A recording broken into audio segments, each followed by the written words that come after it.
Sejam bem-vindos ao canal Igreja em Rio Branco. Hoje estamos com uma convidada especial, direto do Acre, Eliane Arellano. Seja bem-vinda, Eliane. Agora, nesse primeiro bloco, vamos falar sobre perseverança. Para você, Eliane, o que é perseverança? Primeiramente, quero dizer boa noite. Agradeço muito pelo convite, Guilherme. É um prazer estar aqui com vocês.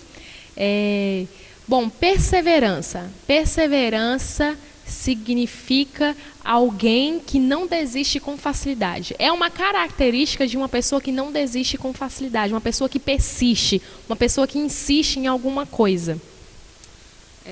Agora que nós sabemos o que é perseverança, você pode falar um pouco sobre o que é perseverar nas provações? Sim. Antes disso, nós precisamos saber a diferença de ser forte e de ser corajoso. Bom, a questão da perseverança, como o tema de hoje é perseverança na provação, nas provações, nas tribulações, uma pessoa que ela é corajosa, ela pode se achar que é forte, mas não é. E as provações, elas vêm nos mostrar quem nós somos realmente. Então, por exemplo, você pode ser uma pessoa muito corajosa, uma pessoa muito aventureira, que pula de uma ponte para nadar em um rio, que viaja numa BR à noite, muitas coisas que você pode fazer porque você é corajoso. Mas vamos supor que você fique sabendo que um parente seu, ele está enfermo, está no hospital, e aí você é uma pessoa corajosa. Você já mostrou isso nos seus atos, nas suas atitudes, mas você não consegue ir ao hospital visitar esse seu parente, porque você não é forte para essa situação. Você não consegue entrar no hospital porque você não consegue ver um parente seu na situação em que se encontra de enfermidade, porque você não é forte para isso, Então, as provações, elas vêm nos mostrar, diante da perseverança, quem nós somos, se nós somos fortes ou se nós somos fracos, na Bíblia, ela relata para a gente, em Tiago, capítulo 1, versículo 3 ao 4, ele fala: sabendo que a aprovação da vossa fé, uma vez confirmada, produz perseverança. Ora, a perseverança deve ter ação completa, para que sejais perfeitos e íntegros, em nada deficientes. Aqui mostra que nós temos provação. E diante dessa provação, requer perseverança. Porque quando você persevera na provação, o que acontece? A sua fé é firmada. Então, diante da luz da Bíblia, as provações vêm para poder firmar a nossa fé, mas a nossa fé ela é firmada quando nós perseveramos. Por exemplo, nós cristãos, nós temos um hábito de perseverar em oração. Então, vou usar o mesmo exemplo da enfermidade. Vamos supor que a minha mãe ela esteja enferma. A perseverança ela requer um resultado, ela requer uma ação. Então, ninguém, por exemplo, persevera para comer, para dormir, para tomar água. Você persevera para isso, Guilherme? Porque são situações que já que são já automáticas, já é um hábito, E é uma necessidade. Então, eu sinto sede, eu bebo água. Eu sinto fome, eu vou comer. Eu sinto sono, eu vou dormir. Não requer perseverança para isso. Agora, a perseverança, ela requer uma ação, porque ela precisa de um retorno, certo? Então, por exemplo, a minha mãe ela está enferma, então eu quero um resultado, que é a cura. E eu, como cristão, o que eu faço? Persevero em oração. Talvez você pode perseverar em uma outra situação. Você quer um resultado, como, por exemplo, entrar numa faculdade. Então, o que você faz? Persevera em estudar, porque você requer um resultado. Além de Tiago, que a Eliane leu, eu lembrei de outro versículo, que diz, lá em Provérbios 10, que diz assim: se te mostras fraco no dia de angústia, a tua força é pequena. E também vemos outra pessoa na Bíblia, que é Abraão e seu filho Isaque, O Senhor pediu a Abraão em oferenda, em holocausto. E o Abraão foi, e o Senhor leu o coração de Abraão, Ele viu o coração de Abraão. E ele viu mesmo que Abraão ele ia sacrificar seu único filho, Só que aí o Senhor foi lá e só disse isso para Abraão, só para provar ele, né, sua aprovação, né? E a gente tem que ser que nem Abraão, né? Aproveitar das provações do Senhor para a gente se firmar, né, na nossa fé. Então é isso, né? Nosso primeiro bloco, né? Então fique ligado aí e vamos voltar com o segundo bloco, né? Fique com o intervalo. Voltamos do nosso intervalo. Bom, agora a gente vai falar o segundo bloco, né? Desânimo. Para você, Eliane, o que é desânimo? Bom, desânimo, a própria palavra ela já vem mostrando, né? Né? Separa, ânimo. Desânimo vem da derivação da palavra ânimo, que ânimo no seu original ela significa, está relacionada à palavra alma, vida. Então uma pessoa que ela não tem ânimo, que seria desânimo, uma pessoa que não tem ânimo é uma pessoa como se ela não tivesse alma, como se ela não tivesse vida interior. É uma pessoa que sempre anda triste. Bom, diante disso, né, Provérbios 15, 13 e 15, né, e Provérbios 17 e 22 fala sobre a alegria e a tristeza. Você pode nos mostrar a luz desse versículo? Sim, inclusive eu acho que seria interessante nós lermos juntos. Ele fala, o coração alegre aformoseia o rosto, mas com a tristeza do coração o espírito abate.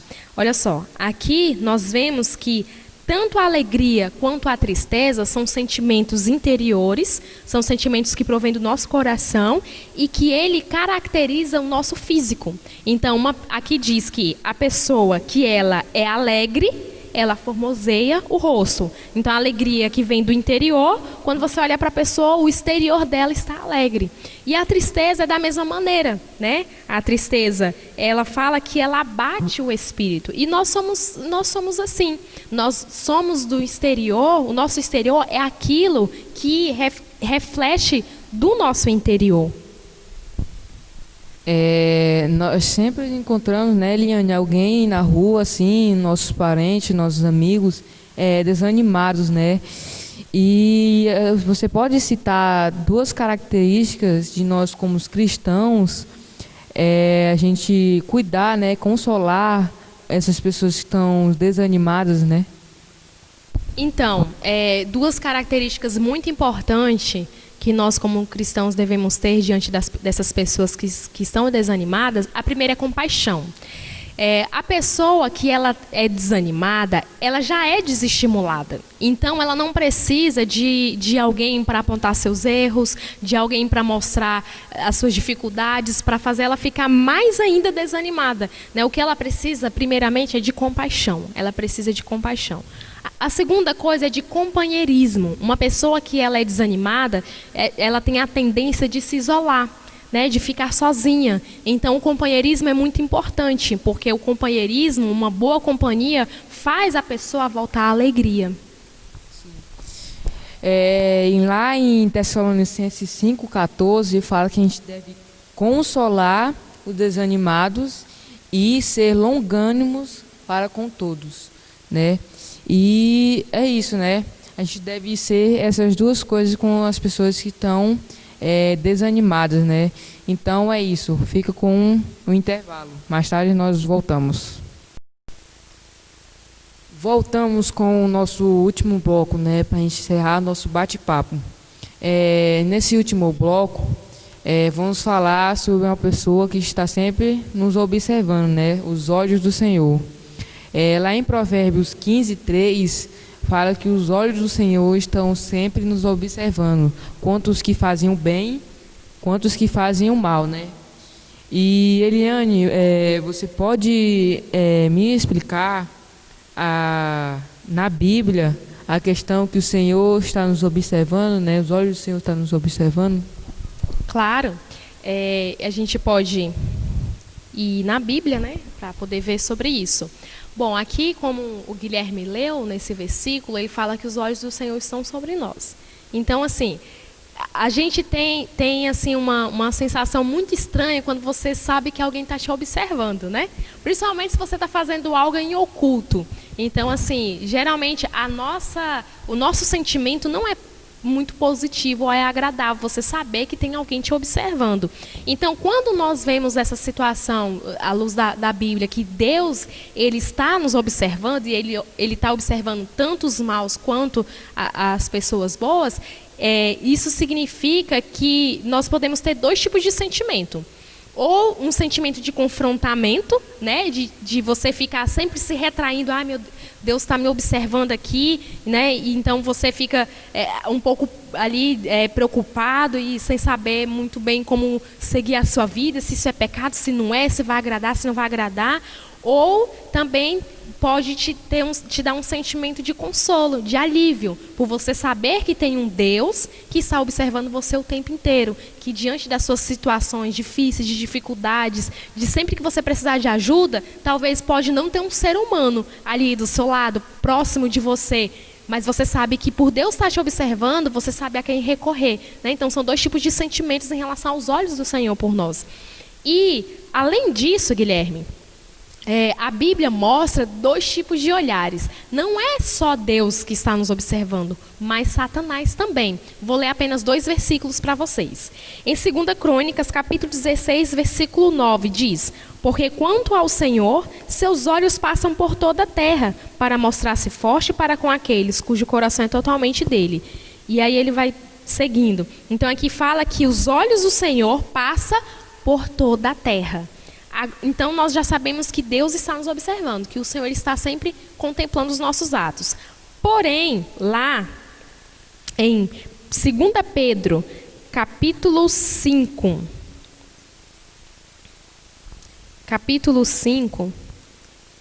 bom, e também nós podemos ver em 2 Pedro, capítulo 5, versículo 8, diz: sede sóbrios e vigilantes. O diabo, vosso adversário, anda em derredor como um leão que ruge, procurando alguém para devorar. Olha só, Deus, ele olha, está ali nos observando, contemplando o que estamos fazendo, né, observando. E Satanás, ele está ali para quê? Estando como um adversário ao nosso derredor para nos devorar. Então nós temos dois tipos de olhares na nossa vida: o de Deus e o de Satanás. E aí, jovens, agora que você sabe que tem duas pessoas te olhando, você quer agradar o coração de Deus ou o coração de Satanás, os olhos de Satanás, né? Se você quer agradar o coração de Deus, vocês têm que fazer isso aqui, né? 1 Pedro 3, o 10, eu vou citar quatro características, né? Evitar que os seus lábios falem dolosamente, a primeira. A segunda é apartar-se do mal. A terceira, praticar o que é bom.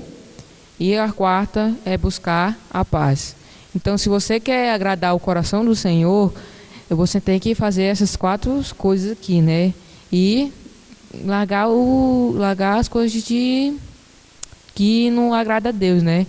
Então é isso, né? Pra gente terminar nosso bate-papo. Eu queria orar por você, né? E agradecer a Eliane, né? Por estar aqui, por aceitar o convite, né? Muito obrigada, Guilherme, né? Obrigada a todos vocês também que estão nos escutando. Agradeço pelo convite, né? Que eu vim direto do Acre para poder estar aqui compartilhando com vocês sobre esses assuntos. Agradeço a oportunidade. Então é isso. Eu queria terminar orando por você. Amém. Senhor Jesus. Ó Senhor Jesus, seja com o coração desse jovem, que está desanimado, que está passando por provações. Ó Senhor Jesus, Senhor, cuida desse jovem. Senhor, possa cuidar da sua família, cuidar dos seus parentes. Senhor Jesus, Senhor Jesus. Então é isso, né? Siga a nossa página, né? E dá um like e se inscreva no nosso canal. É isso aí. Amém. Amém.